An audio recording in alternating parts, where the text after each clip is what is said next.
سلام دوستان، من غلامم و این ویدیو دوم چنل استوریستانه. این ویدیو همونجور که از تایتلش پیداست کمالگرایی که حسابی داغونم کرد. کمالگرایی واقعا نابودم کرد. نمیدونم چطوری بگم، ولی واقعا کمالگرا باشی نابودید. هیچ کاری نمیتونید بکنید، هیچ کار. ببین تو هیچ کاری نمیتونی انجام بدی وقتی کمالگرا باشی. مثلا اگه کمالگرا باشی تو وای میسی مثلا این تجهیزاتو بگیرم، این سافت باکس رو بگیرم، این دوربین رو بگیرم، فلان مانیتور رو بگیرم، سیستم فلان رو بگیرم، یه لپتاپ هم کنارش باشه، یه آیفون مثلا کنارش باشه، بالفرضا این کمالگراییه. خب با این شرایطی که ما تو ایران هستیم گمون نکنم ما حالا بتونیم یوتیوب رو شروع کنیم اگه این چیزا رو میخوایم درجه برای شروع. خب میدونیم ما میخوایم از صفر سابسکرایب شروع کنیم. این هم واقعا ریسک بزرگیه که بخوای مثلا چندین میلیون تومان هزینه کنی که مثلا از صفر سابسکرایب شروع کنی. واقعا خنده داره. مثلا بیشتر خیلی همون که احتمالاً شما هم شاید باشین فکر میکنیم مثلا شاید مسخرتون کنن به خاطر پشتتون، بک‌گراندتون یا وضعیت بدی که دارید. حالا وضعیت من چنان بد نیست ولی پشت دوربین واقعا بد نشون میده. خیلی نمیدونم چرا. و اینکه کمالگرا واقعا کمالگرایی خیلی چیز بدیه. اصلا کمالگرا نباشید. پیشنهاد میکنم هر چه زودتر از شرش خلاص بشید. چطوری؟ الان مثل من خودم کمالگرام. همین الان مثل من یه ویدیو ضبط کن، گفتم بی خیال، جهنم و ضرر. منم ضبط میکنم، ویدیو دومم هم میذارم به عنوان شروع.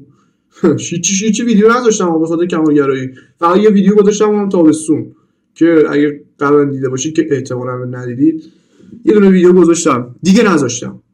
چرا؟ کمالگرا بودم. مانیتور بگیرم، فلان بگیرم، میکروفون بگیرم، سافت باکس بگیرم، آخرش هم هیچ. هنوزم نگرفتم. همینجوری وایسادم تا بگیرم. همینجوری هم این دلار داره بالا، هیچ کاری هم نمیتونم بکنم. جالبه نه؟ چطور بگم؟ از مثلا میگیم از چهرهمون رو ناراضیم. دیگه اینا چیزای کمالگراییه دیگه. کمالگرایی یعنی همین، هی بیشتر میخوای کامل میگی کامل نیستی برای یک کاری. هی بیشتر میخوای. مثلا من برای یوتیوب فکر می‌کنم کامل نیستم. ولی در صورتی که میتونم با همین وضعیت شروع کنم، همینجوری با هم دیگه پیش بریم بالا. اگه شما مثل من میخواید شروع کنید ولی کمالگرایی، همین الان بهترین وقت همین الان شروع کن. چون الان دارن یوتیوبو که نگاه میکنم، الان افراد جدیدی دارن یوتیوب شروع میکنن، انگار یه موج جدیده. پیشنهاد میکنم همین الان واقعا شروع کنید.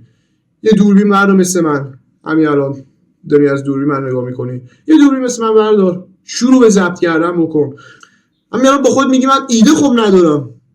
خب منم مثل تو هم الان من ایده‌ای ندارم، همینجوری هم شانسی تو ذهنم همینجوری دارم صحبت میکنم که احتمالاً ویدیوی خوبی در نیاد، که 100% هم در نمیاد. خلاصه که آره، یادم نمیاد چی گفتم. کمالگرا نباشید برای بار چندم.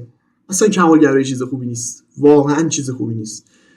این که فکر میکنین مردم در مقابل شما چه فکری میکنن کاملا اشتباهه. اگه تو فکر میکنی یارو داره تو ذهنش تو رو مسخره میکنه، اصلا اینجور فکر نکن. شاید یک یارو هم فکر میکنه که مثلا تو داری مسخرهش میکنی تو ذهنش. نمیدونم، حالا شاید گیج شده باشید بگین کسخل داره چی میگه، حالا ولی بیخیال.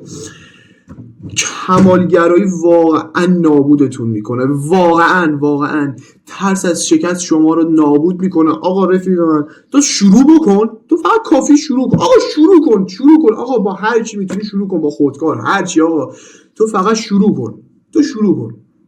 شروع کن بقیهش با خدا. فهمیدی؟ تو شروع کن. دیدی واقعا کارت گرفت، از دوست و رفیق چیزی یک تجهیزاتی، دوربین بالاخره گیر میاد. تو قصه دوربین خوری اصلا قصهشو نخور، دوربین گیر میاد. در صورتی که کارت بگیره، در صورتی که واقعا استعدادشو داشته باشی. استعدادشو همه ما هم داریم، خیالتون راحت. نمیگیم مثلا تعداد خاصی فقط استعداد دارن، همه ما استعداد داریم، فقط تمرین نیازه و یکم انگیزه که متاسفانه بالا سریامون ازمون گرفتن. خلاصه که آره دوست گل من، تو چیز لازمه، اینکه کمالگرایی رو بذاری کنار، همین الان با هر چی که داری و نداری شروع کنی مثل من که مطمئنم اگه واقعا شروع بکنم میتونم بهتر از اینی که هستم بشم. دو، اینکه هیچی برات مهم نباشه. آقا مردم چی میگن، مردم آقا چطور بگم بیادمی نکنم ولی شبیه ام پی سی در نظر بگیر. اگه میخوایی واقعا مثلا خجالتی نباشی فکر کن ام پی سی هن، ولی در واقع نیستن. خب فکر کن ام پی سی هن، مهم نباشه آقا چی فکر میکنن راجع به تو، مهم اینه که تو چی واقعا میخوای. واقعا راست میگم. این دوتا رو داشته باش، یکی که اصلا برات مهم نباشه مردم راجع به چی فکر میکنن، یکی این که کمالگرایی رو بذار کنار. و خلاصه که آره اینا از ویدیو ما. امیدوارم انگیزه به شما داده باشم، با اینکه خودم هم نیاز به انگیزه دارم، ولی امیدوارم یه انگیزه به شما داده باشم که این نوع پیام به شما بود که اگه واقعا میخواستی یوتیوبر بشی از همین الان شروع کن مثل من.